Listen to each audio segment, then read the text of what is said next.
Bob Maloney from MyMMAnews.com, and it is fight week for the quiet man, Dylan Mantello, this weekend in Atlantic City. The main event, lightweight title on the line, Ring of Combat 78. Dylan, before we get into all the fight stuff and the good stuff, man, how's life treating you? Listen, you got married, you got a beautiful family that is there supporting you. Talk to me a little bit about, how things are going before we even talk about camp and the fight. Yeah, so I mean, this is a rematch, obviously, with the same opponent, but we did fight back last year in about September, I think, or October.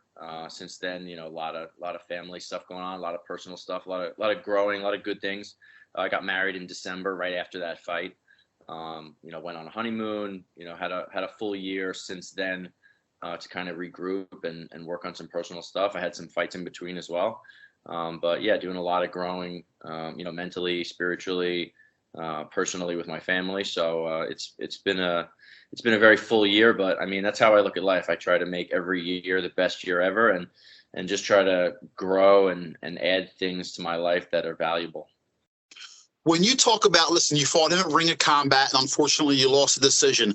When you in your mind, or whether you watch it on video or in your mind, what's one or two of the things that really bugs you, or things that you think you have to correct from your first fight with John Ramirez? Yeah, I mean, I've watched the fight a bunch of times.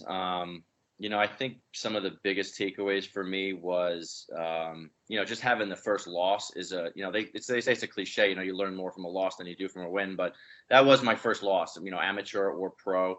The fight before that, I think I won in 15 seconds, knocked the guy out. So, I always watch the UFC and I see these guys say, oh, I got a little too confident. I was drinking the Kool-Aid. And I never really understood that until recently, so it's hard to know where you can really make gains when you're having a lot of success. You say, well, if I'm doing really good in the fights, then I should just keep doing what I'm doing. But I had to face a loss, and I had to really understand that I need to be doing more to prepare each fight, because the fights are going to get tougher and tougher. That fight, I just think, no excuses. I think Ramirez is a tough dude. He came and he fought the fight that he needed to have to win, and I think he had a good performance. I think I had a bad performance. I think I didn't really necessarily prepare as well as I should have. And since then, my camps have been very intense and very, I've just been stepping up my training immensely every day, pushing it to the limit. And I think it's kind of got me back to my roots of where I started training. It was every single day I'm grinding as hard as I can. I'm not worried about the next training session. I'm not worried about next week. I'm pushing myself to the limits every single day. And I think that's how you kind of forge a championship mentality. So when you have a lot of training partners in the room, I know you're training with some high level guys, UFC guys, but who do you go to if you have like a technique question, or you want to, a question as far as the mental part of the game more than what's going on in the room and on the mat in the cage? Who do you go to for, for that type of support? Yeah, I mean, the good thing about our gym is we have so many guys that are so good in different ways. Aljo's a world-class wrestler and jiu-jitsu guy, and a world champ in the UFC. So mentally, he's top of the food chain. He's had to battle back from stuff. You get black belts in the gym. You get kickboxing guys in the gym. We have. I can go to so many different guys for different aspects, but I mean, as far as big picture stuff, I think Ray Longo is the guy. I think he's an all-time great in this sport. I think he's a legend in this sport. He's going to be in the Hall of Fame when it's said and done. Guys just produce so many champions and so many guys that can win at the top level. So, I mean, we have a very good relationship. I'm a pupil of his, and I look up to him a lot.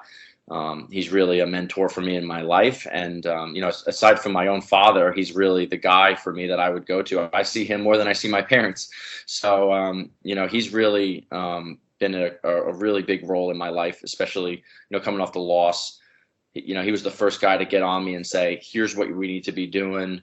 We need to be working on volume. We need to be working on this and that. And he really helped me get through personal difficulties and, professional difficulties in the fight game. So he's just a guy that really, really cares about his athletes. And, if you get if you get, he doesn't have time for everybody, but if you do, put the work in and show him the dedication, and he takes you into his circle, man, he looks out for you like nobody else. And he's just a legend in martial arts, in my opinion. I feel blessed every day that I go in there, and I get to work with him.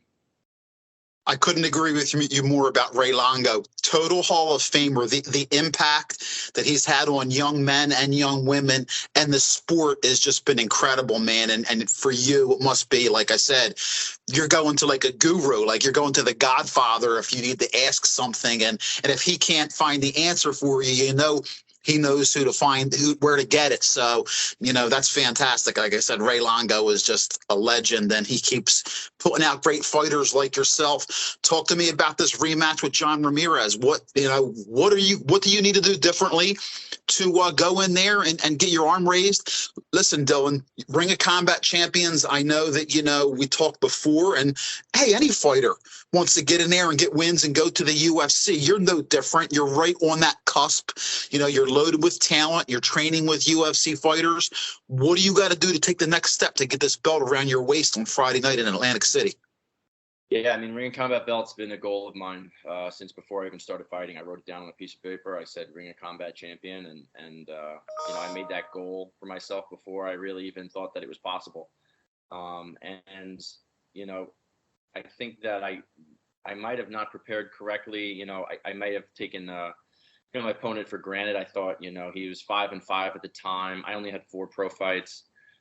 So I was looking at the record. I said, this is a good fight for me. I'll go in here and get the belt. And, I underestimated my opponent. And, that did not happen this time. I know how tough he is. I know how game he is. He's a southpaw, so he makes things tricky. He's not going to quit in there at all. He's got a good chin. I hit him with a few hard shots in that first fight that usually wobble a guy. And he stood there right there and pressed the action forward. So, I'm prepared for a 15-minute war if I have to.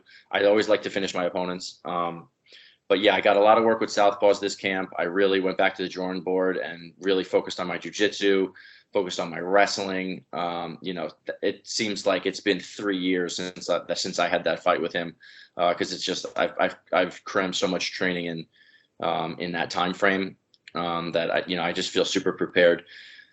Ring of Combat is a large promotion, and it produces champions that go into the UFC. So I think that having that loss might have even been one of the best things that happened in my career before I got to the UFC. Say I go 5-0, win that belt, and then I go hop in the UFC. I'm not nearly the fighter that I am right now. So I think it helped prepare me. As much as as strange as it sounds, I do owe a lot to my opponent. I'm in there to kill no matter what, but I have a lot of respect for my opponent now.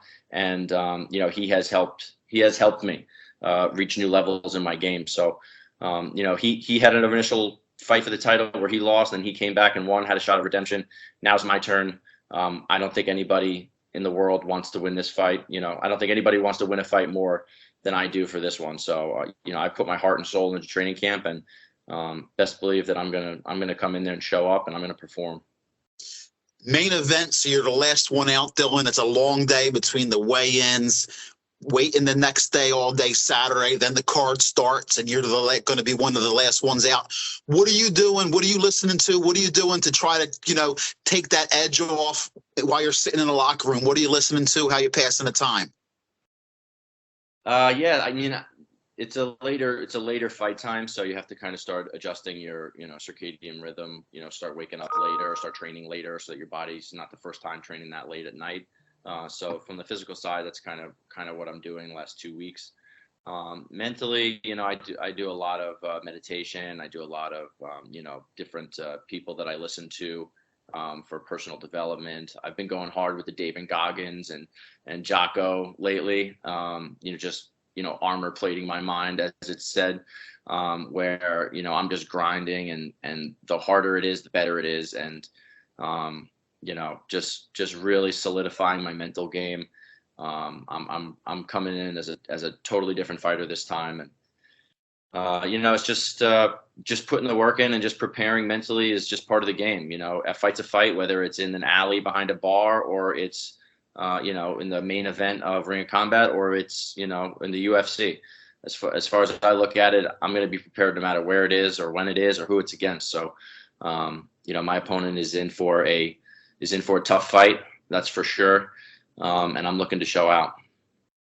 I'm excited. Dylan, the Quiet Man, Mantello, main event, Ring of Combat 78, Friday night, Atlantic City. Dylan, before we go, you have any shout-outs or love you want to give out? Yeah, just shout out to all my teammates. I know Steamroller Frivola was in the UFC, 2 nights ago.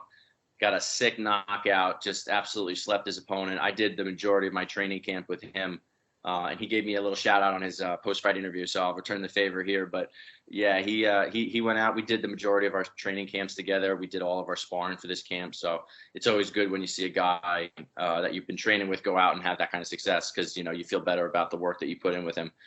And just all my training partners, Law MMA, Sarah Longo, my family and everybody that supports me. So we're looking to have a really great night. It's actually the night before my birthday. So at midnight, I'm going to be turning 30. So hopefully it's going to be a great celebration for my 30th birthday with a belt around my waist. Well, best of skills to you. Best of luck with the final weight cut this week, and thanks for giving me some time. Dylan Mantello, I'm a fan. Best of luck to you on Friday night and the rest of your career. I really enjoy telling your story and your journey, and I know there's a lot more to go, so I'm looking forward to this next chapter.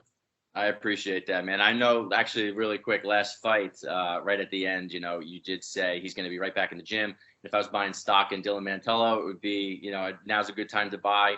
And, I hope you bought the dip, because I've been putting in work and I'm right back in the same position. I put the work in to earn myself, the shot at redemption. It's an opportunity that I earned, and I'm not going to let it slip. So I appreciate your support too. So, we're looking to put on a good fight, and thank you for the time today. My pleasure, man. Can't wait to see you do your thing.